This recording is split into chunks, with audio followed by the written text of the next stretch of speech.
नमस्कार, स्वागत है आप सभी का। मैं हूं आपके साथ Bhavana Sharma. I hope you all are good, you all are fine. मैं आशा करती हूं आप सभी स्वस्थ हैं, खुश हैं, पॉजिटिव हैं, क्योंकि पॉजिटिव रहना ही हमारी लाइफ में बहुत इम्पॉर्टेंट है। सकारात्मकता ही हमारे जीवन को आगे की तरफ बढ़ाती है। और इसी एक पॉजिटिव से नोट के साथ इस वीडियो की भी शुरुआत करेंगे। और आज इस वीडियो में हम बात करेंगे साल के दूसरे ग्रहण के बारे में, जो कि पड़ेगा 16 मई को और रहेगा चंद्र ग्रहण। आप जानते हैं 30 अप्रैल को सूर्य ग्रहण पड़ा था, जो कि साल का पहला ग्रहण था। और जब भी ग्रहण पड़ते हैं तो वो हमेशा पेयर्स में पड़ते हैं। सूर्य ग्रहण पड़ा है तो चंद्र ग्रहण भी कुछ दिनों के अंदर ज़रूर पड़ेगा। तो इसीलिए 16 मई को इस बार साल का पहला चंद्र ग्रहण पड़ने जा रहा है।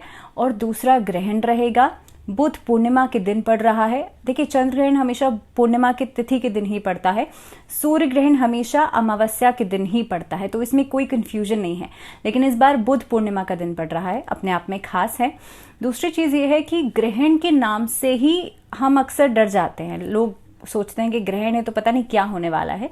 हम बात करेंगे आज कि चंद्र ग्रहण कैसे पड़ता है, सूतक काल क्या रहेगा, भारत में मान्य है कि नहीं है, दूसरी चीज़ कहाँ कहाँ दिखाई देगा और क्या सावधानियां बरतनी है, क्या करना है क्या नहीं करना है, इन सभी चीज़ों के बारे में इस वीडियो में हम बात करने वाले हैं। तो सबसे पहली चीज़ कि चंद्र ग्रहण जो पड़ रहा है वो इस बार 16 मई को पूर्ण ग्रहण पड़ेगा, खग्रास ग्रहण पड़ने वाला है।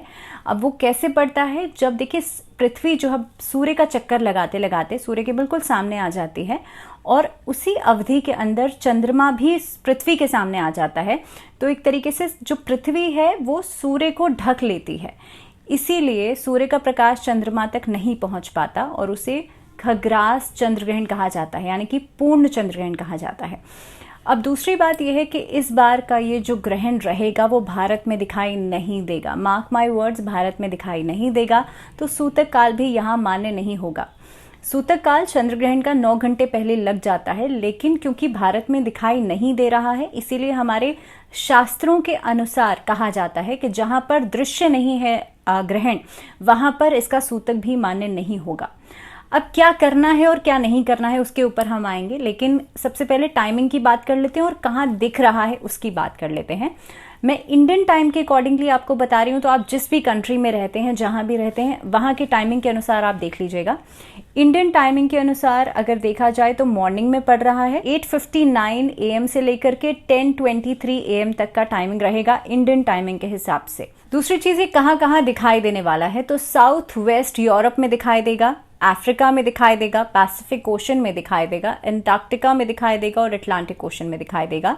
और काफ़ी हद तक साउथ अमेरिका और नॉर्थ अमेरिका के कुछ हिस्सों में भी ये दिखाई देगा। सो आप जहाँ जहाँ रहते हैं वहाँ का टाइमिंग अपने अकॉर्डिंगली आप देख लीजिएगा, क्योंकि मैंने इंडियन टाइम के हिसाब से आपको बताया है।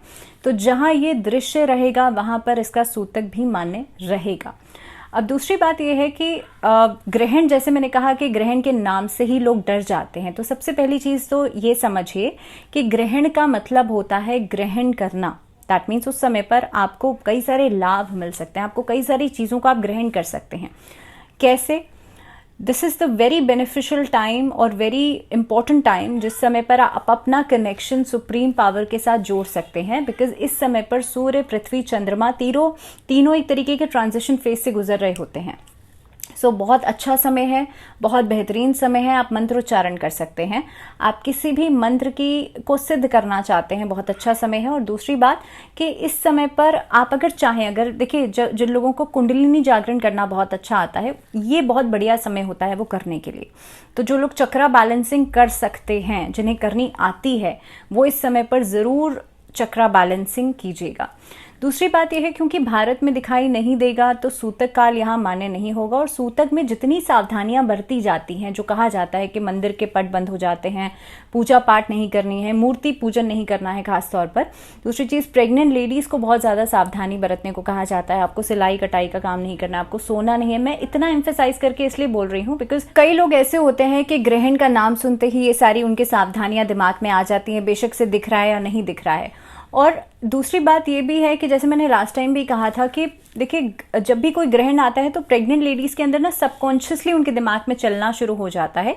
पहली चीज़ तो वो खुद से अपने दिमाग में एक तरीके का इल्यूजन बनने लग जाता है, जिसका अगर ग्रहण है या नहीं है उसका असर जो है वो नेगेटिव इम्पैक्ट बच्चे के ऊपर पड़ता ही है। तो इसीलिए दिमाग में पॉजिटिविटी रखिए, सकारात्मक सोच रखिए अपनी ग्रहण के दौरान। दूसरी बात, पूर्णिमा तिथि एक ऐसी तिथि मानी जाती है जिस समय पर चंद्रमा का प्रभाव बहुत ज़्यादा होता है पृथ्वी के ऊपर। आप देखेंगे मोस्टली पागल खानों के अंदर सुसाइडल केसेस जो देखे जाते हैं वो पूर्णिमा तिथि पर ही नोट डाउन किए जाते हैं। तो इसीलिए इस समय पर हमारे मन का विचलित होना बहुत ज़्यादा बढ़ जाता है। इसीलिए एकादशी का फास्ट भी रखा जाता है पूर्णिमा तिथि से 4 दिन पहले। हम अगर बात करें तो पूर्णिमा तिथि अपने आप में बहुत ज़्यादा इम्पॉर्टेंट तिथि है, क्योंकि चंद्रमा का प्रभाव बहुत ज़्यादा होता है और चंद्रमा जो है एक जलीय तत्व का प्लैनेट है। और अगर पृथ्वी पर देखा जाए तो 72% वाटर है, और वाटर एलिमेंट मीन्स अनस्टेबिलिटी। तो इसीलिए हमारी मानसिक अवस्था जो है इस समय पर पूर्णिमा तिथि वाले दिन थोड़ा सा अप डाउन हो जाती है। इसीलिए, और खासतौर पे ग्रहण का उस दिन पड़ जाना एक तरीके से और ज़्यादा स्थिति को बढ़ाता है। तो मैं खास तौर पर प्रेग्नेंट लेडीज़ की बात करूं तो आप लोगों को कोई सावधानी बरतने की ज़रूरत नहीं है, क्योंकि ग्रहण यहाँ पर दृश्य नहीं है।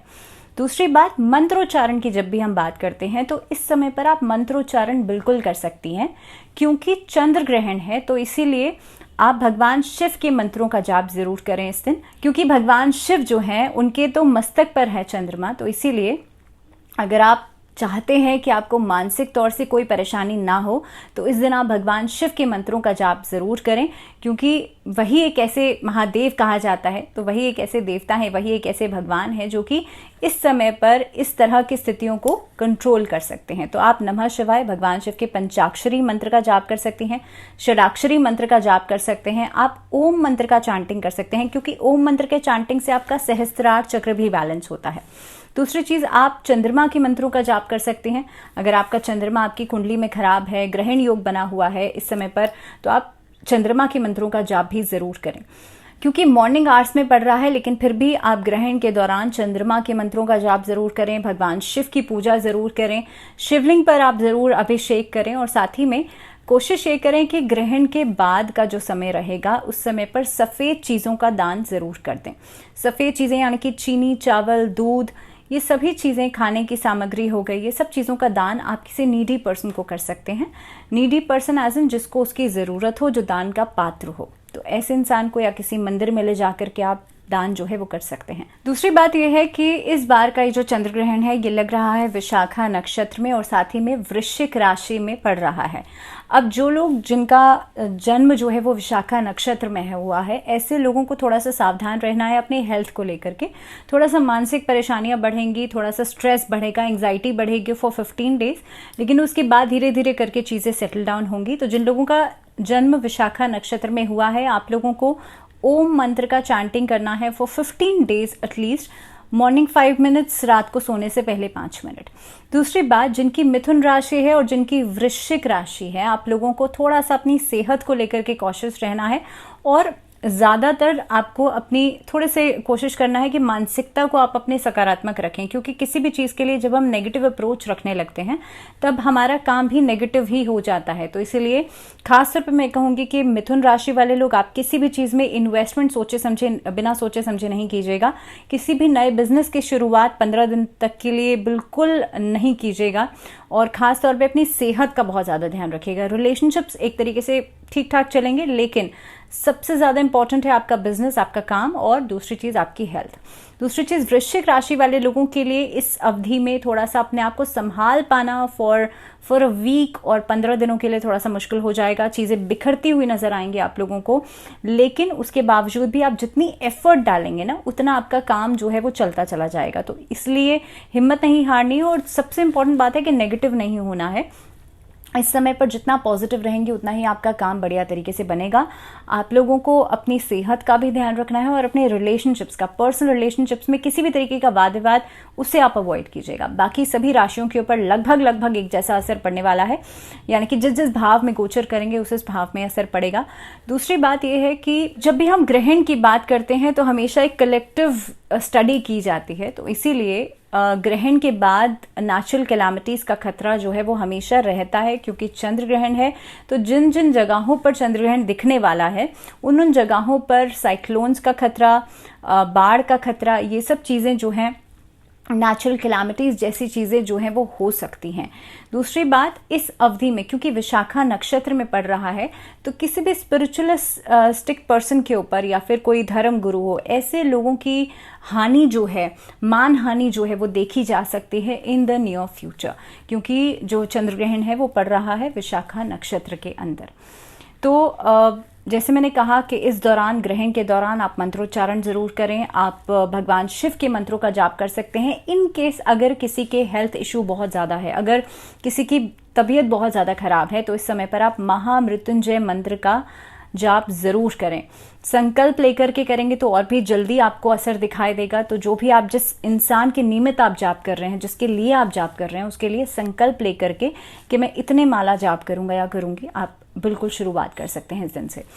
तो फिलहाल इस वीडियो में इतना ही। अगले वीडियो तक अपना ध्यान रखिए, पॉजिटिव रहिए, सकारात्मक रहिए और खुश रहिए। फिलहाल मुझे दीजिए इजाज़त। नमस्कार।